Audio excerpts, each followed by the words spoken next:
Good morning students. आज हम इतिहास विषय में बीए प्रथम वर्ष के शुंग शासन के ऊपर चर्चा कर रहे हैं। आज का हमारा व्याख्यान का विषय है पुष्यमित्र शुंग। तो सम्राट अशोक की मृत्यु के पश्चात मौर्य साम्राज्य पतन की ओर बढ़ने लगा और देश की जो राजनीतिक एकता थी वह छिन्न भिन्न हो गई।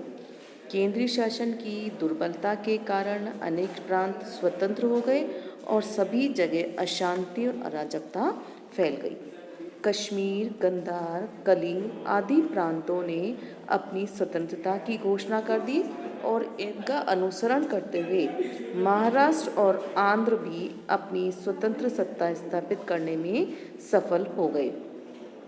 इसके अतिरिक्त भारत की राजनीतिक दुर्बलता का लाभ उठाते हुए यूनानियों ने भारत की उत्तर पश्चिम सीमा को पार कर गांधार, साकल तथा अन्य स्थानों पर अपने शक्तिशाली राज्यों की स्थापना की।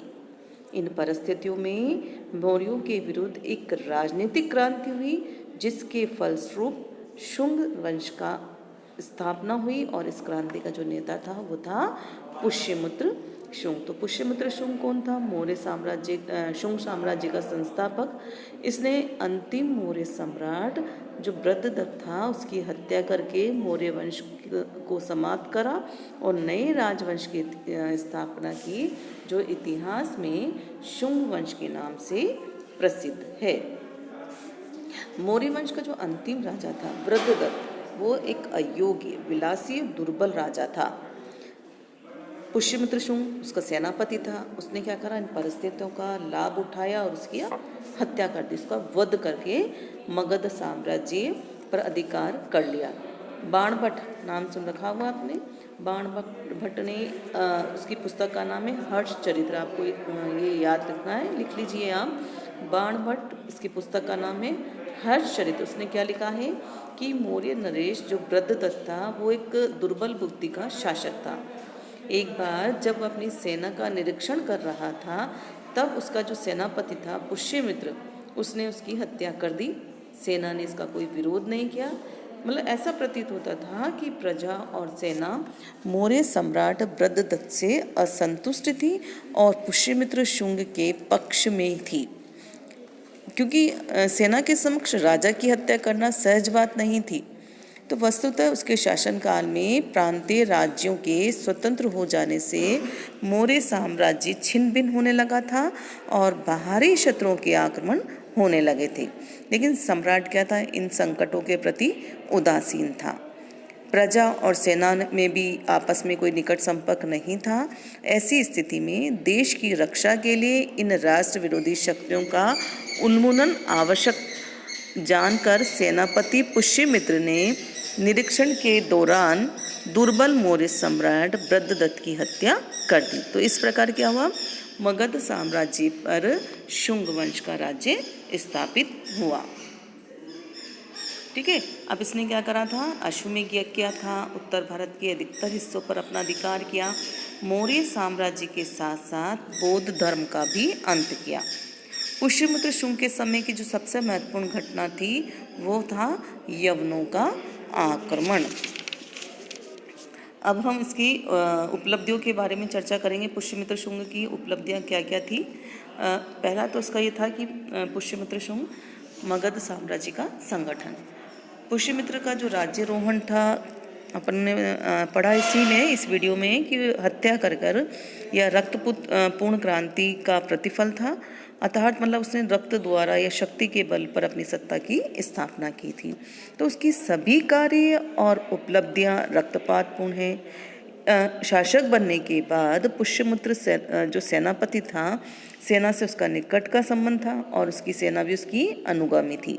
तो सेना या शक्ति के प्रति पुष्यमित्र की आस्था इस तथ्य से प्रकट होती है कि शासक बनने के बाद भी उसने राजा को ही नहीं वरन सेनापति की उपाधि को भी बनाए रखा।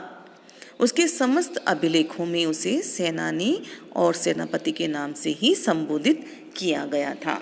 अब पहला पॉइंट उठाएंगे हम, मगध साम्राज्य का संगठन। जब वृद्धदत्त की हत्या करने के पश्चात पुष्यमित्र जो था मगध राज्य का स्वामी बन तो गया, परंतु अभी क्या थी स्थिति, डावाडोल थी, राज्य की स्थिति डावाडोल थी। मगध के हाथों से सीमांत प्रांतों के निकल जाने से उसकी शक्ति खोखली हो गई थी और पड़ोसी राज्यों की बढ़ती हुई शक्ति मगध राज्य के लिए एक प्रबल चुनौती थी। अतः मगध पर अधिकार जमा लेने के बाद पुष्यमित्र ने सबसे पहले अपनी शक्ति को सुदृढ़ बनाने की ओर ध्यान दिया। उसने प्राची, कौशल, वत्स, आकर, अवंती आदि प्रदेशों को संगठित किया। पश्चिम के प्रांतों पर अधिकार रखने के लिए उसने आकर प्रांत के प्रमुख नगर विदिशा को अपनी दूसरी राजधानी बनाया और विदिशा में उसने अपने जो पुत्र था अग्निमित्र को अपना प्रतिनिधि बनाकर भेज दिया। उसके पश्चात पुष्यमित्र ने अपना सारा ध्यान साम्राज्य विस्तार की ओर लगाया। तो ये था मगध साम्राज्य का संगठन। दूसरा, विदर्भ से युद्ध। पुष्यमित्र के राज्यकाल की प्रथम महत्वपूर्ण घटना विदर्भ से युद्ध है। विदर्भ कुछ समय पहले ही मगध साम्राज्य से अलग हुआ था। मालविका अग्निमित्र से ज्ञात होता है कि विदर्भ का जो शासक था यज्ञसेन मौर्य नरेश वृद्धदत्त के मंत्री का संबंधी और शुंगों का शत्रु था। ऐसा प्रतीत होता है कि जिस समय वृद्धदत्त जीवित था उस समय ही दरबार में दो वर्ग बन गए थे। एक दल का नेता सेनापति पुष्यमित्र था और दूसरे दल का नेता जो था मौर्य सचिव था। मंत्री के प्रतिनिधि यज्ञसेन को विदर्भ राज्य का शासक नियुक्त किया गया, जबकि सेनापति पुष्यमित्र के पुत्र अग्निमित्र को विदिशा का भार सौंपा गया था। जब सेनापति पुष्यमित्र ने वृद्धदत्त की हत्या कर मगध की राजगद्दी प्राप्त कर ली, उसने अपने विरोधी मंत्री को बंदी बना लिया। विदर्भ का शासक यज्ञसेन मंत्री का पक्षपाती था, अतः उसने पुष्यमित्र की अधीनता मानने से इनकार कर दिया। परिणाम स्वरूप क्या हुआ, दोनों पक्षों में युद्ध छिड़ गया। तत्कालिक कारण क्या था इसका, इन दोनों राज्यों के बीच युद्ध छिड़ने का, कि यज्ञसेन का जो चचेरा भाई था माधवसेन, वह अग्निमित्र का साथ दे रहा था। वह किसी कार्यवश अग्निमित्र से मिलने जा रहा था और मार्ग में यज्ञसेन ने उसे बंदी बना लिया। अग्निमित्र ने अपने मित्र माधवसेन को मुक्त करने की मांग की। इस पर यज्ञसेन ने उत्तर दिया कि जब तक पुष्यमित्र मंत्री को अपने कारागार से मुक्त नहीं करेगा तब तक माधवसेन को मुक्त नहीं किया जाएगा। तो इस पर अग्निमित्र क्रुद्ध हो गया और उसने क्या करा, विदर्भ पर आक्रमण कर दिया। अंत में यज्ञसेन क्या हुआ, पराजित हुआ और उसे आत्मसमर्पण करना पड़ा। इसके पश्चात विदर्भ दो भागों में बांट दिया गया। एक भाग यज्ञसेन को मिला और दूसरा मिला माधवसेन को। वर्धा नदी दोनों राज्यों के बीच की सीमा मान ली गई और दोनों ने ही शुंगों की अधीनता स्वीकार कर ली। तो ये था विदर्भ से युद्ध। अब यवनों से युद्ध। पुष्यमित्र शुंग के शासनकाल की दूसरी महत्वपूर्ण घटना थी ये यवन आक्रमण। मौर्य वंश के पतनोन्मुख होने के समय से ही भारत की उत्तर पश्चिम सीमा पर यवन आक्रमण का संकट उपस्थित हो गया। पुष्यमित्र शुंग के शासनकाल के आरंभ में ही उन्होंने पूरी तैयारी के साथ भारत पर आक्रमण कर लिया। अच्छा, इसका उल्लेख हमें किससे मिलता है? एक तो पतंजलि के महाभाष्य से, कालिदास की मालविका अग्निमित्र एवं गार्गी संहिता से और युग पुराण से इसका हमें जानकारी मिलती है। मालविका अग्निमित्र में भी यवनों की पराजय का वर्णन दिया गया है और इस ग्रंथ के अनुसार जब पुष्यमित्र की दिग्विजय सेना और उसके पुत्र वसुमित्र के नेतृत्व में पश्चिम उत्तर भारत में घूम रही थी, यह अश्वमेध यज्ञ का अश्व घूमते घूमते सिंधु नदी के दक्षिण तट पर पहुंच गया था। वहां यवनों ने उसे पकड़ लिया और परिणाम स्वरूप दोनों पक्षों में युद्ध हुआ, जिसमें वसुमित्र ने यवनों को पराजित कर अश्व को छुड़ा लिया। तो ये मेन था यवनों से युद्ध। यवनों पर आक्रमण के मंत्र को स्वीकार करने में कठिनाइयाँ तो ये, क्योंकि कुछ तो उसको कहते हैं किसी भी भारतीय या विदेशी साक्ष्य में पुष्यमित्र के शासनकाल में 2 यवन आक्रमण हुए इसका उल्लेख भी नहीं मिलता। आक्रमण के नेता कौन थे? डेमेक्रिटिस और सेनापति मेनेंडर। इतिहास का जो टान था वो क्या कहता है कि पुष्यमित्र के जो शासनकाल में एक ही यमन आक्रमण हुआ था और उसका नेता था ड्रिमेट्रियस।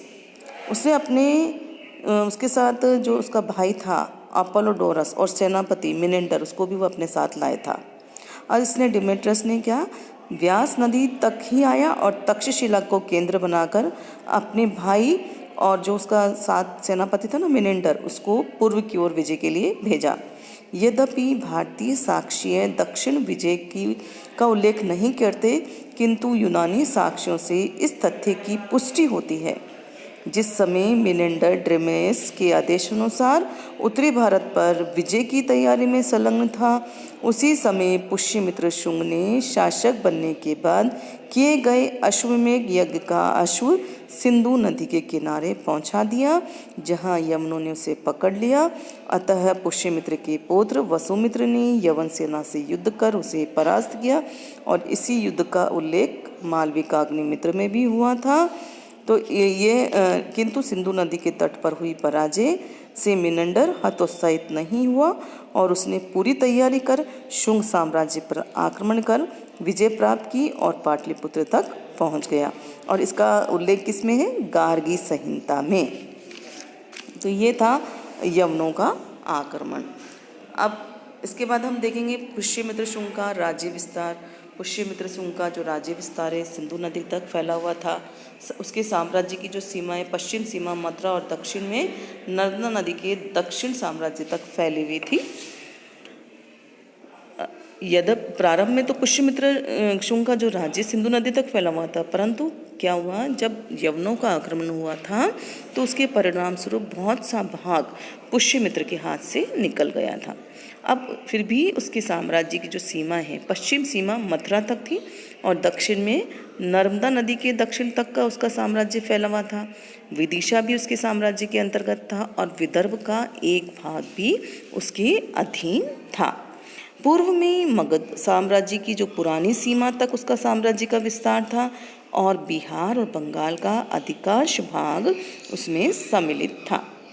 अयोध्या और कौशल के प्रदेश भी शुंग साम्राज्य में शामिल थे। तो इस प्रकार हम कह सकते हैं कि शुंग वंश की जो राज्य सीमा है, पश्चिम में मथुरा से लेकर पूर्व में बंगाल तक, उत्तर में कौशल से लेकर दक्षिण में नर्मदा के दक्षिण तक, ये उसकी साम्राज्य का विस्तार थी। अब देखें हम ब्राह्मण धर्म का पुनर्स्थापना वाला माना जाता है पुष्यमित्र शुंग को। ब्राह्मणों और क्षत्रियों अथवा ब्राह्मण धर्म और बौद्ध धर्म में प्रभुता प्राप्त करने के लिए क्या था, दीर्घकाल से संघर्ष हो रहा था और उसकी परिणति शुंग काल में हुई। मौर्य नरेशों ने बौद्ध धर्म के प्रभाव में आकर वर्ण व्यवस्था, जाति व्यवस्था तथा यज्ञ आदि अनुष्ठानों की उपेक्षा करना शुरू कर दिया था, जिससे ब्राह्मणों का शुद्ध होना स्वाभाविक था। अतः दोनों में विचारधारा में जो मतभेद थे वो धीरे धीरे बढ़ने लगे। और फिर क्या हुआ, ब्राह्मणों ने संगठित होकर मौर्य नरेश वृद्धदत्त का वध कर राज्य सत्ता पर अधिकार कर लिया। यह एक महान क्रांति थी। इस क्रांति से ब्राह्मणों के निजी हित और राष्ट्र की चिंता दोनों ही तथ्य थे।